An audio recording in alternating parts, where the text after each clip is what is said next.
कभी तनी मुखिया जी से भेंट करी इहन घरवा मुखिया जी के अपना लइकवा के बारे में बतियाई तनी हमरो लइकवा का सदिया हुई तो बढ़िया न बैठे ओई में चल तनी बतियाई तनी कुछ बाबू राम राम राम राम भैया राम राम बैठी सर अब का बा तनी मुखिया जी से बात करे के बाटे भेंट करे के बाटे। अरे रुआ गलत टाइम पे आ गइल बनी। हम तो सही टाइम पर आइल बानी 8 बजे तक अब कौन गलत टाइम बाई। अरे रुआ गलत टाइम पर मुखिया जी भी सोए हैं। सोए हैं? अरे वो रात भर खटे हैं। साला कौन मुखिया अभी सुतल बड़ी। अरे आप गलत सोच रहे हैं। अरे रात भर वो इंदिरावास वाला काम किए हैं। तो तेरे आदमी ऐसे नु कहल जाला कि हो रात भर इंदिरावास से काम करे हम तो सोचे कहीं और चल गइलो। रुआ गलत सोचते बानी। अच्छा वो सब छोड़ी मुखिया जी के बोलाई ना। अच्छा ठीक बा बुलाओ तनी मुखिया जी के बोलाई बाबू हो मुखिया ये बेले सुतता। मुखिया जी ओ मुखिया जी कहाँ बानी महाराज। ये जी इतना सवेरे कहा बाबू। अरे रुआ से क्यों मिले आइल बा महाराज। रुआ का करतनी घर में। ए आओ तनी फ्रेश हो तनी आ गनी। अच्छा तो जल्दी आई तनी।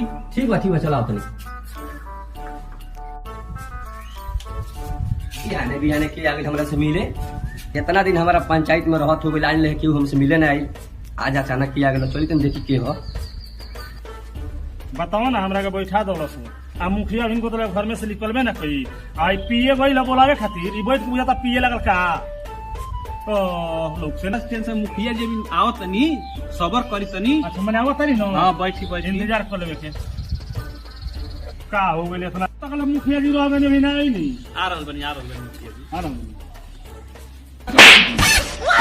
ए साला तू औकात बारे हमारा कुर्सी बैठे गए हैं। अरे प्रिय हो तो प्रिय खानी बैठ क्या बोल पूरी रात।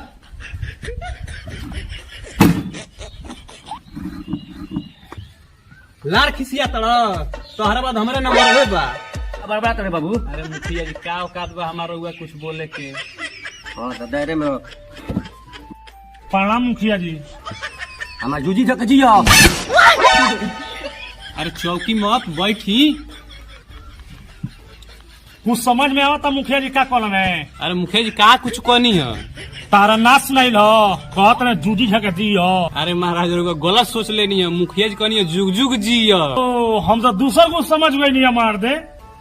अरे बुरा मत मानी बूढ़ा गेल में तनी कम से तनी बोल्ड आवाज में बोले रौन समस्या बा तनी बताई। मुखिया बाटे तो कमे सुना था रुको मुखिया जी हमरा लइकवा के शादी बियाह नहीं छौ चारों ओर घूम ले बनी रउआ नजर में अगर कोनो लड़की होके तो बताई ना। ए बाबू जब सब कुछ ठीक बाटे तो लड़का में कोई दिक्कत नहीं है ना महाराज दिक्कत कौनो नहीं थे बस तन सा लंगड़ेला। ये मुखिया जी मुखिया छोड़ कर वही कब से लगनी है करे। ए बाबू पंचायत में रहल जाला नु तो मुखियो कल जाला अगुइयो कल जाला मन हर एक चीज में रहल जाला। जनता ही से खुश रहेला सब चीज में करम तबे ठीक बा। मान लो बेचारा उम्मीद लेके आइल बा हमारा लगे नु काहे कि चारों ओर से अगर बियाह कट गइल बा अब आइल बा हमारा लगे हमें को समस्या समाधान करबे करे। समस्या हल कर दी हल कर दी। ए प्रिय जी ए महाराज हमरा मेहरारू है प्रिय जी कहले बानी वही बार से। ए अरे तई चामे के जीव हल्ला में चल गइल बा। पीतर के डलवाली भीतर रही। ए प्रिय जी हां बोली ना। कौन लड़की उड़की देखले बानी बिया ना हो बगलिए गांव में बिया। हां तो जोड़ी लगा दी का जोड़ी। हां अरे कैसन जोड़ी।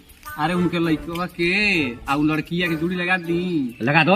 अरे वो खूब चले ले कूद कूद कूद कू हाँ चल बत कह दे पे तो कही ना बकियाई रहुआ रहुआ मुखिया होकर महाराज हमरा पिए है रहुआ बोली पहले। ठीक बा बुआ तनी। ए बाबू हाँ मुखिया जी बोली ना का कहत नहीं। हाँ देख ले बनिया शादी हुई तू जा घरे अपना। अच्छा मुखिया जी अब चलता नहीं रुआ देखे राम राम मुखिया जी। पापा दी सर के कहां से आ गए रे माई तोलो के नु हाँ। आ तोर बाप तेल में तादी लगा दे। ते कहां आ गए साला तना क्यों का तो भोर भात कोइल ने कोड़ौल ने तो शादी लगौले रहनी है। माई तोलो के तोर बाप तेल में तादी लगा तेरा बिया लगती। मुतिया दी ए प्रिय जी रहुआ का बोल जी। ए महाराज हालत पुरुष देख हमरो तो इमोशनल खींच लेनी है। खींच लेनी हो। अगर देखा तो नहीं कि लंगड़ के साथ साथ तो तोरा हो बा। हाँ सारे तू तारा हो बाबू अल्लाह बा साला। ठीक बा पूछत नहीं से फिर। पापा दी लड़ती देता ही ना। हां ना सर वो अपन हालत तो देखते नहीं खन लड़की कहाँ भी लड़की दिखाई ना लाद देखबो सर भागल चली जाओ तब बात डालते रहे बोल दोनों तल नहीं माई चलती दो देख लेते हो और देख ला सर उतना वो भी आवा कट गई जौनो लगवल नहीं तौनो तो दलील कट गइल वो सर तारा का जरूर लइले के ठीक बा जो अब धर रे घरे ते जो और चल तने मुखिया जी के फेन धरे पापा दी लड़की ना देते बो हे सारा लड़की के देखे के कोइले बड़े हाला पहले मुखिया जी के संपर्क करे दे गोड़ दाढ़ी धरे दे मनावे दे पापा देता दो लड़ती साला ये लड़की के घर हो ये मुखिया जी के घर हो ते चल चल हम आज लड़की देखन तो बुला चल चल सारे भाग जो अरे तो नहीं रे सब आको दे धधल ए मुखिया जी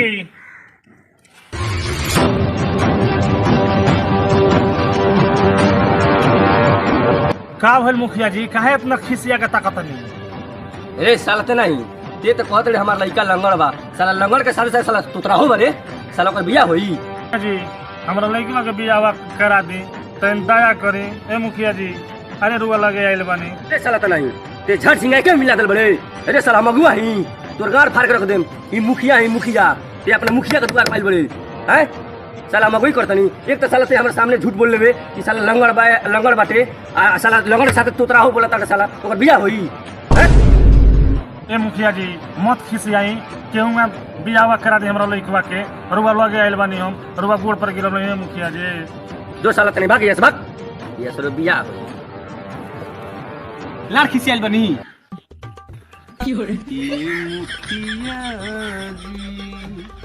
मुखिया जी मन हो खेत बोली खाली ते हरदम मजाक वाला में रहले का रे अरे वो छोड़ी महाराज ते प्रिय हो तो प्रिय खाई रह फिर करूँगा प्रिय वाला ए पिए कोनी हो पिए अच्छा और खेत को भगाव करके बियाह लाड़ हमेशा खिसियाते रही तो हमरो राय ले ली तो बताओ ना कौन आए बारे अरे वो लड़की जो बिया नु ओकर अगला दतबे ना दांत नहीं खे लगड़ तो बटलेंगे बिया हां दांतो नहीं खे ना तो फिट करवा दे के रउआ फिर मनाऊ पड़ी नु खिसिया गइल बने नु रउआ इतना झाड़ के बोलिए देनी है अच्छा ठीक बा बतिया अपने पंचायत के आदमी हमें नु हम मनाऊ पड़ी नु हमरा ते जाके मना देते फिर ये कौन से काम खोए तू जाके बतिया मनाओ तई हम नु हां मना ए महाराज सुनी महाराज कहां भागल जाता नहीं महाराज रुकी ना कहां भागल जाता नहीं महाराज कारू की वो मुखिया हो लड़धरन मुखिया खाने बात बतियाओ मैं बतले बनी अरे हम मुखिया जी के मनाओ तनी अब देखी ना मुखिया जी काम अरे बाबू रुआ पिए है तो जाके समझाई ना मुखिया से हमारे लड़का के सदिया करा दे अरे सदिया होई हाँ। अब सीधे अब मुखिया जी से हम कहत तनी हाँ। कि अब लड़कवा के कह दी लड़की वाला के देख लसो हाँ बोला कि नहीं हाँ, बोला कि नहीं लड़का देख ले लो हां ठीक बा ठीक बा राम राम राम राम राम राम मुखिया जी हाँ राम राम मुखिया जी राम राम राम राम ए बाबू बोला तो नहीं हो हाँ कि हमनी के 4-5 दिन आओ तो नहीं जा रहा किए अच्छा लड़कवा देखे खातिर लइकवा दे खातिर जी हां तो तैयार रहिए ना ठीक बा तैयारी में बनी हमनी के हाँ। आई ठीक बा तनिया ठीक बा आई मुखिया जी में तो बुझा तो मान गई हो आखिर सर उहे कॉल कइले में अब चल तनी लइकन से कह देबे कि तन तैयार होखस जल्दी तन नाश्ता पानी के व्यवस्था कइल जा बाबू रे ए बाबू तापापति बाहर के सारा ते नहीं है तन कुर्सी टेबुल लगाओ सोना बढ़िया से व्यवस्था करो सो आवत ले मुखिया जी तारा के देखे साफ सुथरा करे साफ हम बिल्कुल साफ सफाई कर दे हमारा के ना रे टेबुलवा साफ को दे बाटी देख लो भाई बेटा हो आया तो सब मेहमान के देखी आई सारे बुझाता सहमति है एक काने पर हाथ तमीज नहीं थे चल सारा नहीं चल हमें नाश्ता पानी लाओ और गिलास पानी मिल जाओ आ सुन बाबू मेहमान लोग तो लो मुखिया जी लेके आवत है आ संजा के नहा धोआ के और झाड़ फूक के टन छोड़ो आ खूब बढ़िया से जल पूछी लो तो एकदम ढीठे बताई हो हम बानी ना आ तो मत करियो ना तो कट जाई बिया ज्यादा प्रेस हो जाता बाबू सब तैयारी हो गई तो वो काम करो जा जो नाश्ता रखे न तो लिया के में रख दो आ गिलास उलास लिया के पानी उनी बोतल में लिया के धर दो तो जा निकालो ये महाराज मुखिया जी हां लइको बढ़िया बानू लइका एक नंबर का चल ना चल तुम्हारा बहुत दिक्कत ना होई और दिक्कत ना होई अरे खबरिया ना जाला मर बियाह शादी के बात हो हाँ तो ठीक है चली जाना तो चली चलो चलो चलो चलो ओए चुतर महतो। हाँ महाराज जी कोई सा नाम बा चुतर महतो जी। उनके माई बाप नाम धइले बा चुतर महतो का काम। हां ठीक है चलिए लेट होता लेट होता बुलाएंगे। ए चुतर महतो, अरे हम मुखिया जी हैं, मुखिया जी।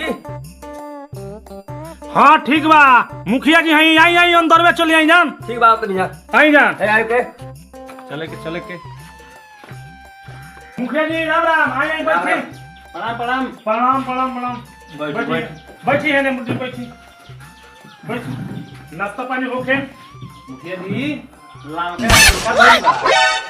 का रे लंका को तभी अरे बरे। पानी के बोतल और गिलास। ओ अच्छा ई कहन दूसरा कुछ समझ में नहीं अरे आया। रंगो दिला। मुखिया जी नाश्ता पानी होके। एक और कौन जरूरत रहा नाश्ता के। ए बाबू ले जो रहनी महाराज मुखिया जी नहीं करो, हम ही तो करे ले। लइका बोलाई ना लइका के बोलाई तो। अच्छा लइका बोलाई। हां ए बाबू रुकी तन 2 मिनट में बोला के। दीपापा दी ए केरे बड़ा मर दे। दीपापा दी मेहमान सब आ गइल बाटे। हम चलतन लोग के पुरहावा तनी।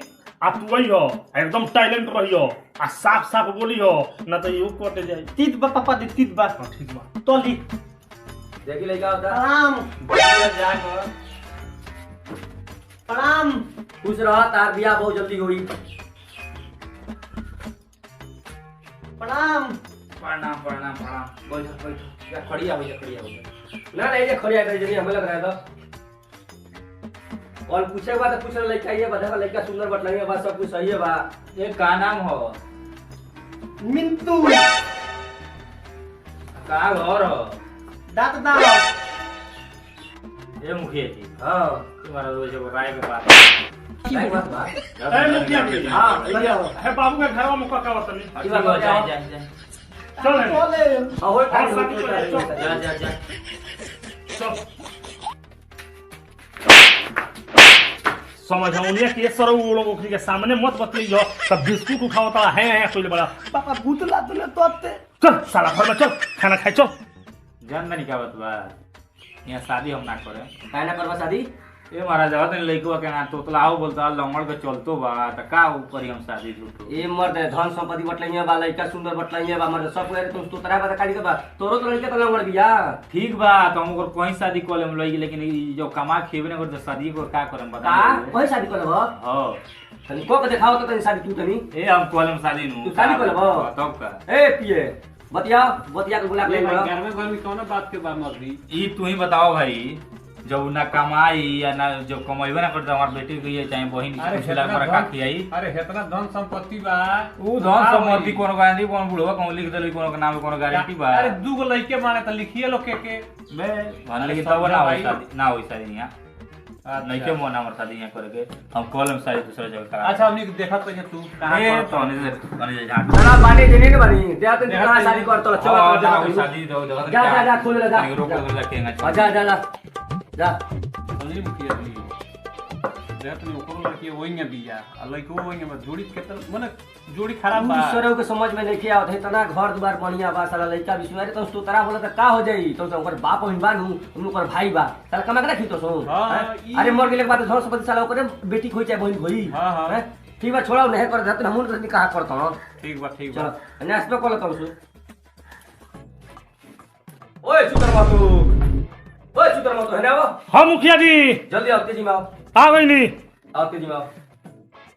बैठो पर बैठो। का भेलो मुखिया जी? ये लड़की और साइड रहन। हाँ तू कलवन की चलतनी घर एक राय विमर्श करतनी हाँ तो हम फोन से बताए।